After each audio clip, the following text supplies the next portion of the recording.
rests. Counting careless in the sky. What a thrilling time to be alive.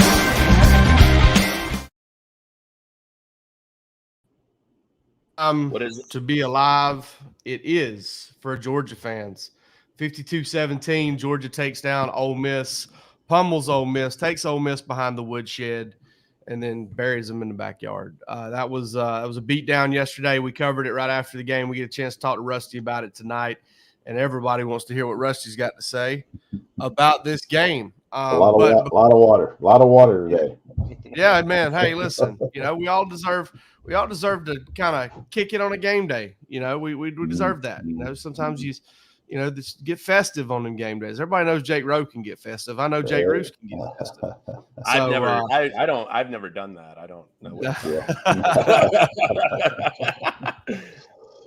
Only water and Diet Coke for Jake Roos. Saturday game, and then I hit the late mass that night, and I'm done. A fine young Catholic boy. Can we have lightning through this internet right here? Yeah, I know, right? Thank God the weather moved out. We got a lot to cover. We got a lot to talk about. We're obviously going to recap the game. But the big story from last night continues to be, and as much as I said it wouldn't shock me, I still keep shaking my head at it. Brock Bowers, 26 days removed from tightrope surgery, 45 snaps. Number 3 on Rusty. offense.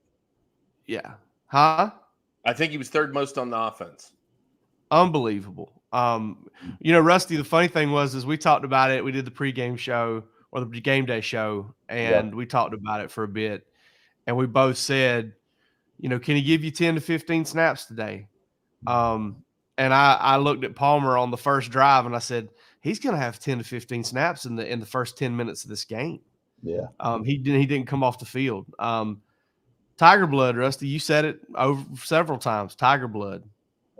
Yeah, man, something different about this guy, and everybody in Athens kind of compares him to Nick Chubb, and his work ethic, his mentality, how driven he is, and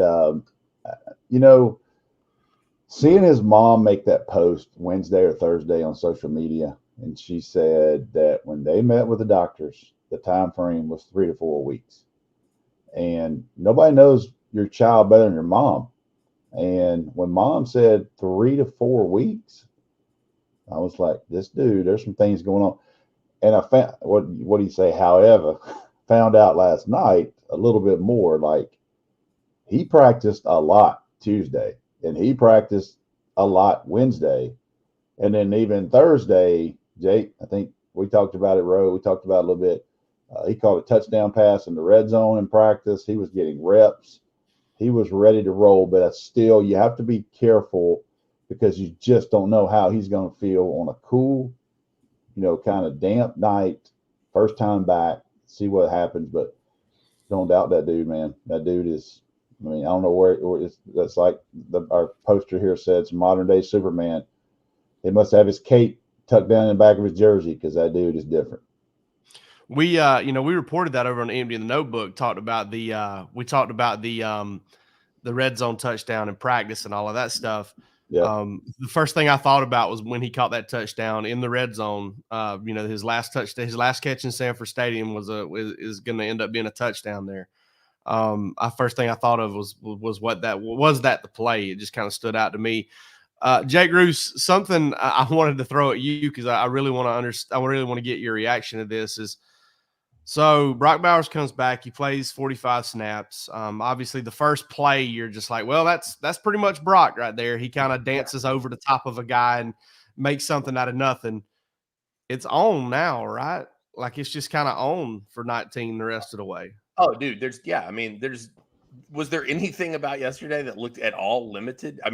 Was there anything that looked any different from the last time you saw him step onto a football field? He was the only thing I saw different was they didn't force the football to him.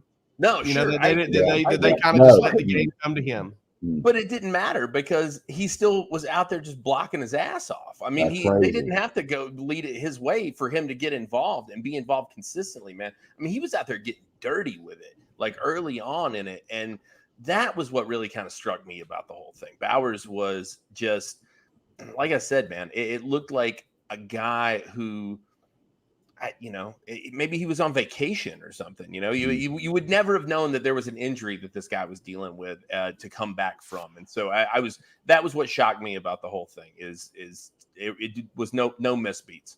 The poetic justice in this was, number one, he got to dress out again in that stadium.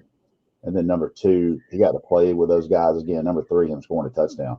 You know what I mean? And that, hey, he scored that end zone where the parents sit at.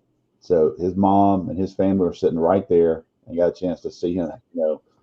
For all purposes, somebody was texting me today saying they're hearing Bowers is coming back. I can assure you, Brock Bowers is going to be playing on Sundays next year. Hopefully not for the Falcons, but you just look at Brock Bowers and how much he means. But what Kirby said after the game, I'm sure you guys touch on that too. But kind of awesome, man, just to see him out there be able to do that. And both of you guys know that when that surgery went down, he's probably thinking, "Oh, yeah, I'm getting my ass back for that game. I am going to walk out on that field. I'm going to play it somehow, some way, and I'm going to walk out of here one last time in that uniform on that night." So kudos to him. We could spend another hour on that. The guy's different, but what a feeling for his teammates, Brock Bowers, the Georgia fans, to get to see him. This guy's a treat now. You get a chance to, this is one of those 1 in 20 year type players.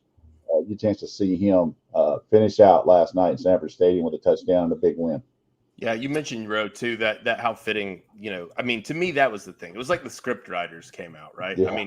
For it to be the last catch he's going to make in Sanford Stadium and a touchdown after all he came back from and all he's meant to this program these last couple of years. Those are Hollywood endings, man. We talked about it with Stetson Bennett. Georgia's had a lot of those moments here over the last couple of years, and that was definitely one of those that people need to take a picture of in their mind.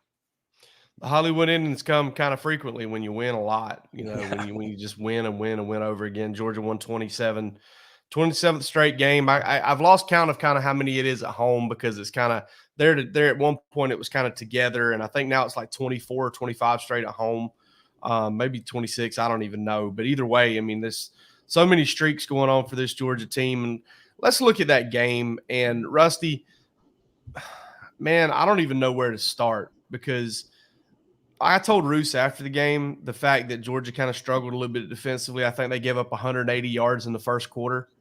They give up 55 yards in the next two quarters combined. Going on a 31-0 run or whatever it was. But there's so many things to be impressed from that game. I don't know if you've had a chance to watch it, glance back through the highlights. What kind of raised the hair on your neck? He's young. He's going to make mistakes.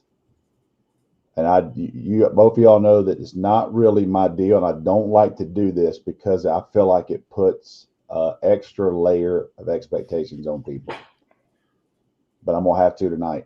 And when you watch C.J. Allen and just his makeup, where he's from in the particular middle part of the state of Georgia, that's damn Roquan Smith, man. And Roquan didn't play it a little bit as a freshman, but I'm telling you right now that C.J. Allen, that dude, I don't know how they're going to get him off the field because the second half, I was actually right there on the field, so I got to see him pursue and how fast he got from the wide hash row all the way across the field and fought through a block to make a tackle.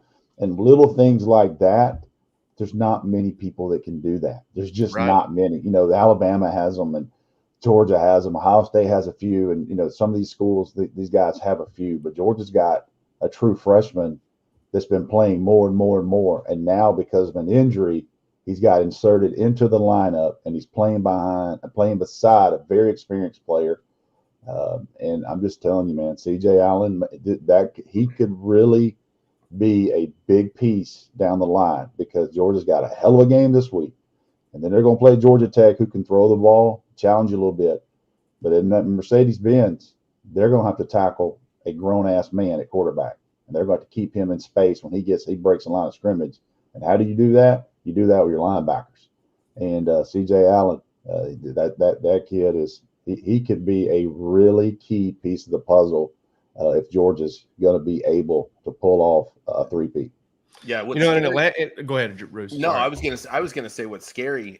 We talked about Brock Bowers' snap count. CJ Allen led the inside linebacker room for snaps yesterday, over Smile Munden, over anybody, man, including Raylan Wilson, the number one rated linebacker in the country last year. And look, that guy's a hell of a player, and he's going to be out there before you know it as well, making some major plays also. So don't sleep on that. Listen, it's not like. I mean, that just shows you what a special cat that CJ. Both of them are. Both of them. Absolutely. Yeah. No question. Raylan's behind because he missed so much time. Right. Yeah, he was. You talk about a guy that missed probably a month and a half of reps that CJ Allen got. CJ kind of got ahead. What to me makes it even more impressive with the way he played. And he made a couple 2 or 3 plays in the first half. Yeah. But if you flip that game on, you just watch number 33.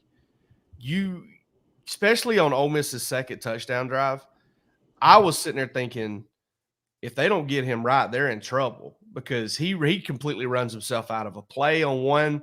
He does, he's a freshman. He's a freshman, and a lot of these first year starters, I know you expect more out of these guys. It's Georgia, right? There's a standard and all this stuff, so you expect them to kind of just go out there and dominate. And I was, I wrote in the halftime notes. I was like, man, CJ Allen struggled that first half. And man, he was so good in the second half that we gave him a game ball because he responded. I mean, and just the way to bounce back like that, man, how often do you see guys, you got to yank them sometimes. You just got to pull them because they can't get it right. They can't get it. And the way he just kind of keeps coming, it goes to show the kind of kids that Georgia recruits, for him to be able to do that at 18 years old. I could talk about proms and hot tubs and soulmates if I wanted to, right now, but I'm not going to. But CJ Allen dude was in high school playing in the playoffs last year, or I don't know if they were. Yeah, they were this time last year. Yeah. So round. Yep. This time of year, he's playing the number 9 team in the country, a very, very good offensive football team, and he's helping Georgia completely shut them down. For basically the last 3 quarters of the ball game, and that was massive for Georgia. And you hope for him that he's only going to get better because you talk about these next 3 quarterbacks he's going to face. Joe Milton's a big dude. You want to punish him when he leaves that pocket. Georgia Tech, not as big of a deal, but Haynes King can run it around a little bit. He's good. He's an athletic kid. And then Jalen Milroe, everybody talks about the 4.4 speed and how fast he is and how big he is. Again, you're going to want to punish him when he leaves the pocket. You're going to want to make him pay for it. And CJ Allen's the kind of cat that can help you do that. And that's what, to me, is so big about it. Roos, I don't know if you've had any time to reflect on it, but was there anything that in hindsight, I know you were more teeing me up last night when we were talking, but anything impress you about that game? What was interesting and to kind of play off of the CJ Allen note, and Uncle Glenn Hartley asked over here in the comments, did Xavier Sori play any? 1 snap per the snap count I saw for him. To me, and we talked about this on the board this week, Rusty was mentioning that. Get over there and check that thread out if you haven't on the Dog Walk. We talked a little bit about the Xavier Sori situation. To me, Xavier Sori would play a lot of snaps, a lot of places. That goes to show you what kind of kid CJ Allen is and what Georgia thinks that they have in CJ Allen, that Xavier Sori is taking a back seat to this. Maybe is it affecting the psyche? Is that kind of where some of this is coming from? There's probably some of that. Probably. But, yeah. I mean, it happens. It happens. But I said on the board the other day, Rusty, to steal a phrase from you, just one of those deals, man. You can't. The kid is just he's undeniable in that role, and I think that's so impressive. I really, one of the things that, going back on it as well, we mentioned Brock Bowers, but also too, looking at the snap count, Marcus Rosemy-Jacksaint leading the wide receiver room in snaps. That tells you, man, that they wanted to get physical at that position as well. And they did that in a tremendous way yesterday. So just an all around, the snap count always pretty interesting. I thought this one was had some really cool notes in it as well, though. Yeah, I'd say they got physical. 35 carries, 300 yards. The stat I keep going back to that just blew me away was Ole Miss comes in this game 31 sacks, 66 tackles for a loss, and Georgia goose-egged them on both. No sacks, no tackles for a loss for Ole Miss at all. And they came into the game really good in both areas. I don't think they touch Carson Beck. I don't think Carson Beck. I don't think they didn't have to wash Carson Beck's uniform. Yeah, I think the only time they may have, I think the only time they hurried him was on the third down play, first drive of the second half, where he threw it maybe a little too quick, and Dylan Bell couldn't get his head around to see the ball. Yeah, but I think that was basically it. And that was the punt series. Yeah, the punt. That was the punt series. Yeah, absolutely. Yeah, that was the punt series. Mike Bobo was a downgrade. I heard that was a buddy hire. Yeah, and now Georgia fans, you're getting to a point here. We're going to talk about Tennessee in a little bit after we got a couple more topics to cover here, but you're getting to a point here where now you can say what Roos is doing right now with Mike Bobo. You can say what you wanted to say 3 or 4 weeks ago about this being an easy schedule, because now you've got a resume builder, and boys, when the rankings come out on Tuesday, by the time we tee this bad boy up on Wednesday, I think we're going to be talking about a number 1 team in the country, probably. I think that's probably what we're looking at. 600 yards against a top 10 opponent at this point in the season, man, and just killing them on defense. I mean, it was an all around. There was no aspect of it that didn't look dominant for Georgia. Offensive line was tremendous. You shut down Trey Harris, one of the best receivers in this league.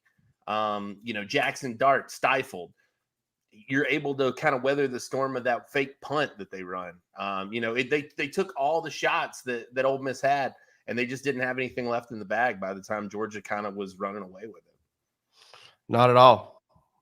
I mean, it was like you said, it was absolute dominance. And, I was looking at some numbers, and you look in August, Ole Miss over 500 yards a game. You look in October, Ole Miss, a little over 400 yards a game. I think that's with the Alabama game there included. I'm not sure what teams they played right there in October, but you're looking at a team that's probably right around, right now it's 466 a game. So, you count that Georgia game in, you're probably looking at a team that's probably averaging 470, 475 coming into to Saturday, and Georgia holds them. I mean, they're going into the fourth quarter. Georgia's held them to like 240 total yards. Now granted, it looked like Ole Miss kind of got away from maybe a little bit of what was working, but I think a lot of that had to do with the fact that we talked about it, Rusty. Their offense is kind of predicated upon, and they flashed a stat up 1 million times. On drives where they get the initial first down, where they get at least one first down, they score like 67% of the time. And Georgia was forcing so many 3 and outs that they couldn't get that 7, 10, 12, 15, 20-yard play where they could rush up to the line and get another chunk play out of it. Georgia took that away from them completely. They did a really good job. Both of Georgia's sacks came on first down, which was massive. Yeah. You need that in that game. One of those by C.J. Allen.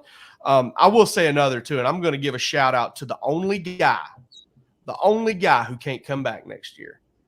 I don't know that I've ever seen Tramel Wildfire have a bigger impact on a game. Yeah, number 90. Number 90, yeah. Yeah, and he did not. The funny thing was he should have got a sack forced fumble too. He forced a fumble, Jackson Dart, on that sack that him and Nazir Stackhouse ran on. But for some reason they didn't get registered in stats because it wouldn't have mattered. But ultimately that was really impressive. What's also impressive? Game Time. All right, GameTime.co. We love them because they love us and they treat us right every time.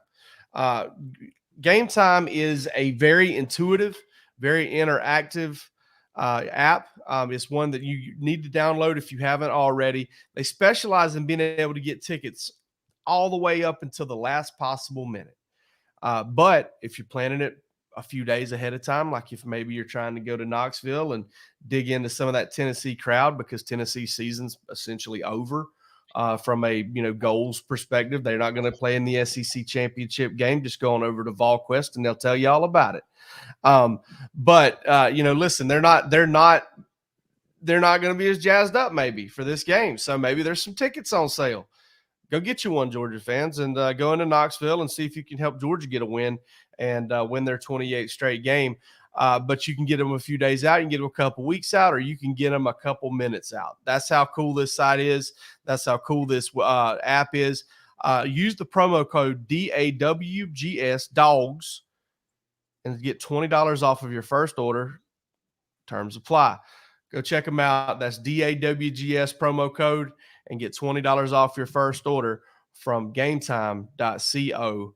It's the place you want to be. Great place to get tickets. Roos and I both used it, and we love it. Roos and Rusty, I want to talk to you guys about recruiting because y'all are good at it. Y'all are the best there is at the recruiting stuff. And, we had Jeremy Johnson on the sideline for us last night. He did a phenomenal job getting some photos. Come on over to DawgsHQ and kind of see those as those guys enter. Rusty, I don't really want to talk about a bunch of recruiting intel per se, but big visitors from last night. What in your experience covering all this games like that? We've seen a few. What can that do for you? It didn't hurt. I can tell you that. You saw Chad Simmons' story on Elijah Griffin, who's one of the top defensive linemen in the country down on the coast, Savannah, for next year's class 2025. And that's kind of what's different now. I think Roos will agree here. Like the 2024s, they've taken 250 visits. They've seen all the game day environments. I mean, Georgia had those guys on here last year for that Tennessee game. A lot of the guys they've had those 24 guys here now for 4 years. Yeah. So. But you look at an electric home atmosphere last year. That Georgia Tennessee was a who's who of juniors and sophomores. Well, those guys, a lot of those guys are committed to Georgia now. So you look last night and you look at Juju Lewis, who many think's the top quarterback in the country for 2026, who's verbally committed to USC. A long way to go. That's his second visit to Georgia. He spent the night with his family, got a chance to have breakfast this morning with UGA staff before leaving. So the little things like that might not make news for another year and a half, but you go back and look, you know what I mean? You look at those deals, and I always use the example, DeAndre Swift. He talked about being at that spring game. He didn't commit that day. He didn't commit a week later. He committed like 2 months later, but he was like, man, that spring game at Georgia, that sold me. I mean, if they care that much about it. So you look at the crowd last night, how it was, and we'll have a lot. We'll have a piece tomorrow on DawgsHQ first thing in the morning, kind of recruiting recap. But you just can't pay for an atmosphere like that. You just can't have that electricity. And man, that fourth quarter, I was sitting beside a couple Ole Miss fans, and at that point they were like, man, I'm leaving, but I want to see these damn lights. I said, hold on, just hold on a minute, and you'll get to see this thing. And it was the recruit. I always look at the recruit section because they got that recruiting lounge. And typically what happens when they go in at halftime, they don't come back out because the recruiting lounge has all these big round tables and all these big TVs. You're nice, you can stretch out. Who wants to go back out sometimes and sit there and that? But when you look at that recruit section last night in that second half, the 95% of those kids came right back out and sit out there and watch Georgia play. So great opportunity for Georgia with stuff like that.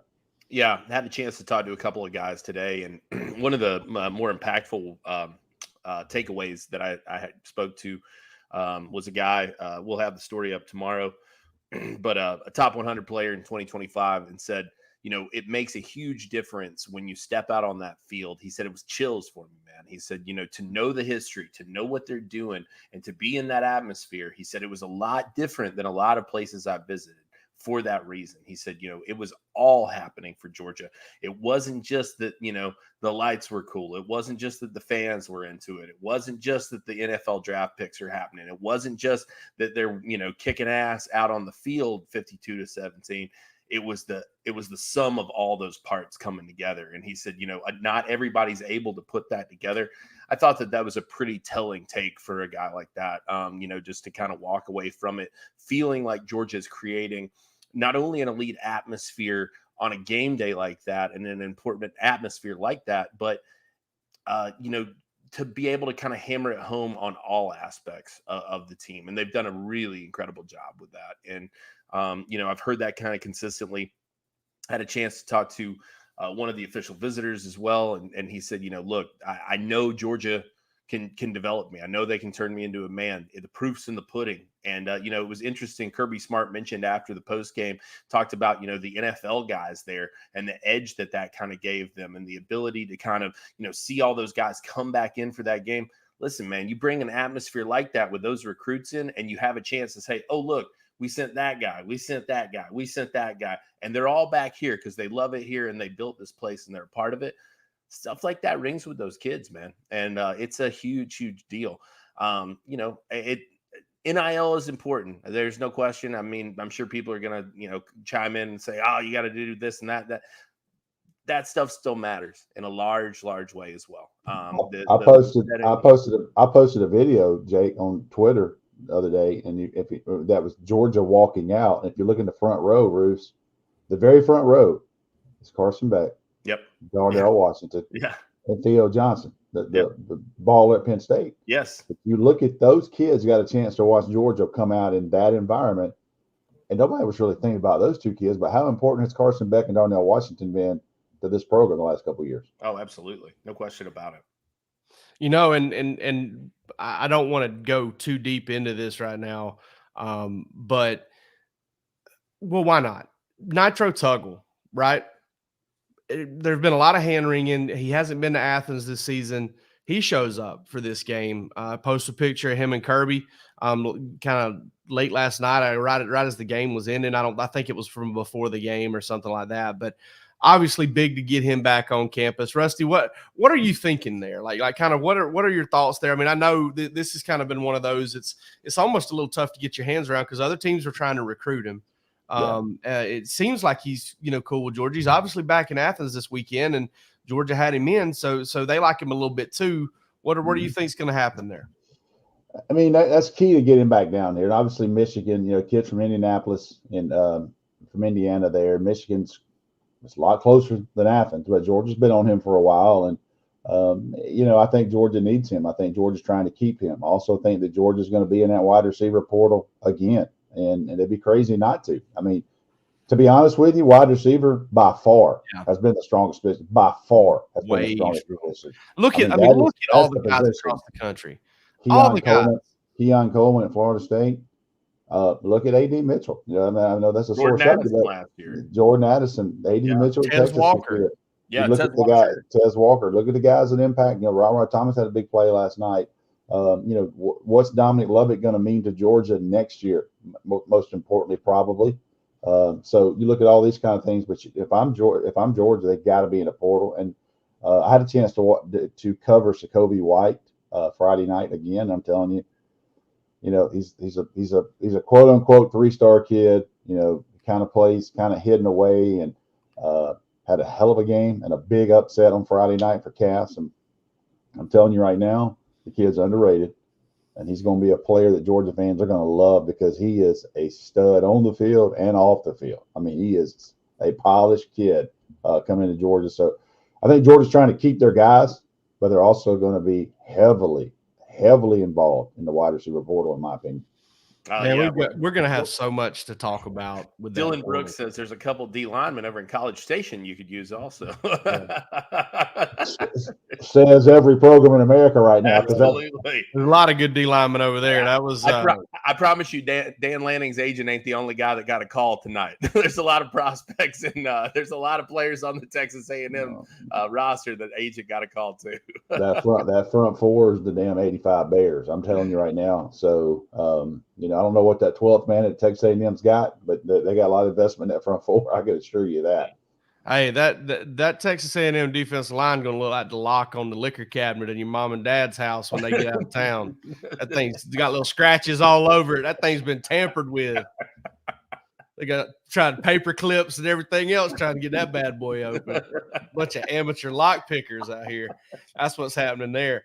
But yeah, so I mean, we're going to have so much to talk about coming up in these coming weeks. It's honestly, it's not fun. I don't want to say it's fun, but you're going to want to be with us over at DawgsHQ, and you're going to want to be with us on this channel once December the 4th comes, because That's last year was a big year in the portal with Georgia. I mean, Smoke Bowie didn't work out, but Ra Thomas and Dominic Lovett, just off the top of my head here, I'm pretty sure had like 131 receiving yards combined last night. So that both of those guys have been very big for Georgia this season, and maybe Georgia can get them both back next year, and keep it going. But the portal stuff is kind of a new stream of entertainment in a way, to follow along with recruiting and everything else. You kind of get like a parallel fix there out of that whole thing. All right, let's move on to dog stocks. And I've got a stock down before we start anything else. And I'll come back to me. I'll do a stock up, but I got a stock down. You jabronis out there who just had to write your Brock Bowers, you don't need to come back, and Brock Bowers, you need to be done with it. Man, you guys can go kick rocks. All right. I'm so tired of this mouth breathing, pocket protecting BS with these people that's just like, don't play no more, man. You don't know nobody anything. These guys are competitors. Just keep your opinions to yourself. Nobody wants to listen to you write that stuff and somewhere else. It's not a hot take anymore. Some guys are going to opt out, some are not. But some dude that never played the sport, never had anything or did anything to amount to anything, has no room to be talking about, And listen, I say that as somebody who writes, tells stories and writes stories and shares opinions. But there's some areas that us as media members just need to just keep our mouths shut. And telling a pro athlete what he should do, or not a pro athlete, I guess they are pro to an extent here, but telling an athlete, an elite athlete, what they should do, and we wouldn't have any idea how to step in those shoes. I know I wouldn't. Just calm down, folks. Find something else to write about. Yeah, I remember specifically the Terrence Moore story in Forbes, talking about Brock Bowers, and I commented on the board and I was like, somewhere Brock Bowers is waking up being like, damn, what does Terrence Moore think I should do with my life? Right. He wasn't the only one, and I don't want to single this person out because I consider this person a good guy. I was really torn about this decision until I read Forbes this morning.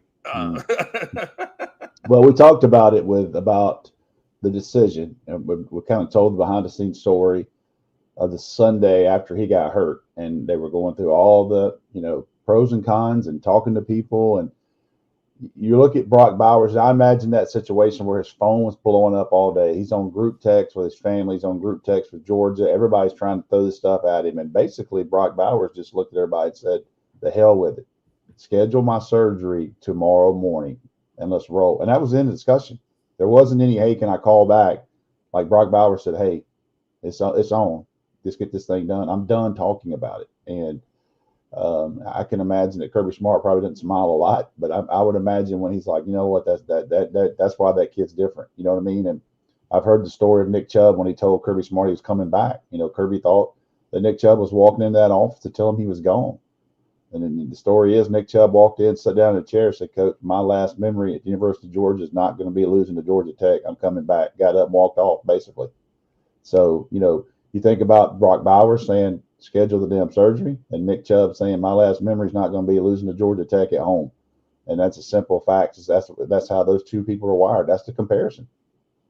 They didn't get to where they are by just saying, just walking away every chance, first chance they got. It's just, they're not cut the same cloth. There's no way to make yourself a parallel. I'm not saying Brock Bowers is any better or more valuable in life than these guys that are writing, but you don't know, why he is where he is or where he's coming from. And it's just frustrating to see people kind of do that kind of thing, because it is just for clicks. And, I think one of the things we do better than most is, we want to write compelling stuff for you, and we want to put compelling content out there for you, but we're also going to be very genuine in our opinion when we share it. We're not going to do something just to get a reaction out of you. And I felt like that whole thing was just to get a reaction. Yeah, fair. Who's next? Rusty, you want it? I'll take it. Am I doing stock down or stock up? What are we doing? Stock fridge if you want to. I don't care. I'm not in stock down tonight. My stock up, man. I had to go back and look at the exact stats. So, Kamari Lassiter in the last 2 weeks has faced, in my opinion, I would say 2 of the top, probably 3 or 4 minus the 2 LSU wide receivers. Maybe 2 of the top 4 wide receivers in the SEC, and both probably top 10 wide receivers in the country, regardless of conference. So Kamari Lassiter in the last 2 weeks against Trey Harris, who had what Trey Harris had against Texas A&M, 200 plus yards. Yeah, he had 200. Trey Harris had 200 receiving yards. 213. 213 receiving yards against Texas A&M. Trey Harris, in his snaps against Kamari Lassiter last night, had 2 catches for 12 yards. And one of the balls that he caught was for about 8 yards. And when he did, Lassiter got into him, like physically got into him. Like, you can catch the ball, but you're going to want to catch it. Luther Burden, the reps against him, Georgia, Missouri, had 2 catches for 14 yards. And the touchdown that Burden caught was on someone else. So those matchups, he gave up 4 catches for 26 yards to 2 probably NFL first rounders. You know what I mean? So you start talking about stock up, and you start talking about Georgia fans want to watch somebody shut down one side of the field and getting better and better and better. And I'll throw this little nugget into you. He grew up in South Georgia, but he lived in high school in Tuscaloosa, Alabama, and they didn't go all in on him. They got down to Georgia and Clemson for him, and he's gonna have a little extra on him when Georgia plays that team in Mercedes-Benz. So just tuck that one away. But Kamari Lassiter, man, you talking about stock up? You just buy as much as we got enough money to buy as many stocks as we can buy in that kid. Absolutely. I got 2. I'm going to do one real quick stock up, and I'm going to say stock up on exactly what you talked about, Ro, the transfer portal, all of this stuff, man. It's just getting ready to fire up. Recruiting has not begun. I'm sorry to say, for Rusty, for Jeremy, for myself, recruiting has just gotten started, dude. It's not. This is. It might as well be February right now. We're getting into the real stuff now. This is when it matters. Look at Florida right now, man. 2 big commits out of that class in the last 48 hours. Ooh. Jamonte Waller and Wardell Mack out of that class. They're scrambling right now. Things looked rosy for a long time for the Gators in August. But now it's switched up a lot. So anyway, just buckle up, man. It's getting ready to get real. But I'm going to come with a stock down, and I'm going to play off of what you just said, Rusty. And I'm going to say stock down on the Dalen Everett hate. All right. Dalen Everett is a guy that I understand where people are coming from in terms of the concerns, right? He's given up more than Kamari Lassiter has. Well, you know what? So have most corners in this country. All right. They've given up a lot more than Kamari Lassiter has. How many teams have 2 shutdown corners? Dalen Everett is out there playing significant snaps, and he's being targeted at a really high clip because they don't want to go after Kamari Lassiter. So he's going to give some up. I get it. That catch that the kid made on him last night, dude, nobody on earth can defend that. I'm sorry. You Champ Bailey in his prime can't get up. No. Just let it go. Hell of a play. Yeah, no question. One of the best of the year. Listen, I'm not saying Dalen Everett's perfect. I'm not saying Dalen Everett is the end all be all. And I'm sad to see Julian Humphrey go down, and I hope that he's back quick. But on the other end of that, Dalen Everett hate, I think, a little bit over. I think who's coming along, he's developing, and I think he's going to be a really good player. The fact that he's getting reps over guys like Nyland Green, the fact that he's out there over a guy like A.J. Harris, who was seeing some early run this season, that tells you a lot about this guy, what he's doing in practice and what coaches see from him. He led that room yesterday in snaps. 52 snaps, I believe it was, for Dalen Everett. He was the leads in snaps at cornerback. The guy's going to get thrown at, and he's going to give some up as a result. It is what it is, but the guy's out there. He's putting in the work, and he's making a lot more plays than he's missing on. I can tell you that. So I know that you remember the ones that sting, but at the end of the day, he's doing what he needs to do enough to keep it himself out there and in the mix. And I just got to tell people, man, Missouri and Ole Miss, offenses of that caliber, they're going to complete some passes against you, and you're going to give up some yards. And Georgia, Tennessee is too. Yeah, I mean, I don't think Tennessee's quite as efficient as those two teams are, but Tennessee's got some guys in there. Listen, they're on scholarship for a reason. They're really good players. But Georgia went through that little stretch there of Missouri and Ole Miss and gave up less than 200 yards a game passing. I don't believe they've given up. I don't believe anybody's had 100 yards receiving on them this season. I don't think so. Yeah. I think they have prevented that. I think did Leggett get there? Did he get there? Close. Yeah, that one might have been kind of tight. And boy, me and Rusty have talked about that one. You saw that dude on the field in pregame. You're like, where did this specimen come from? What lab was he born in? That dude was born from a lightning bolt.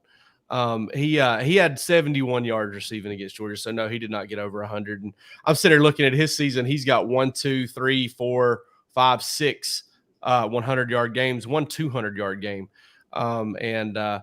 Georgia fans were all over David Daniel Sisavon and Dalen Everett for giving up some yards to that guy. It's going to happen.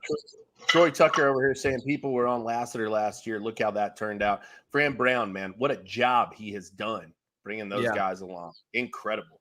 Yeah, and our man Matt Godwin told me, one thing that folks need to understand about Lassiter is, he came in and he's a guy that's actually worked really hard and got a lot faster since he got to Georgia, which is something that doesn't always happen for these guys. A lot of times they recruit raw speed because you can't really teach it. You can't really develop it all that great, but he actually did that.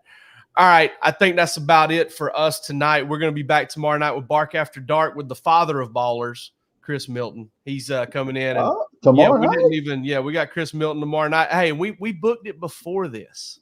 We booked it before what happened last night. We're just on. Wow. We're on right now. Wow. Yeah. We are on. We got Mr. Y'all going through like his daily diet and workout and everything? Yeah, I'm going to be taking notes. No, because I don't want to be embarrassed. I don't want to feel bad about myself the rest of the week. We got Roos doesn't know this, but I've got a plane ticket waiting for him at Chattanooga Airport. He's going to fly out there and arm wrestling. Yeah. I sat with Chris Milton. I had some tri-tip with him out in Fresno. He's a really great guy. Muschamps reading glasses says, how could nobody mention Kendall Milton? I promise you we will talk plenty. You got a whole show about Kendall. Yeah, you want Kendall Milton talk, we got you. 9 p.m. tomorrow night. Awesome. Bark After Dark. We're going to have a real good time. I'm excited to talk to Chris. I've been talking to him for years, and he's a good dude. And I was really happy to see Kendall do what he did last night after fighting through everything that he's fought through injury-wise. And then we'll be back here with you Wednesday night for the Georgia show. And our partner Axia Time that we love so dearly. All right, guys, y'all take care, and we'll see you tomorrow night for Bark After Dark.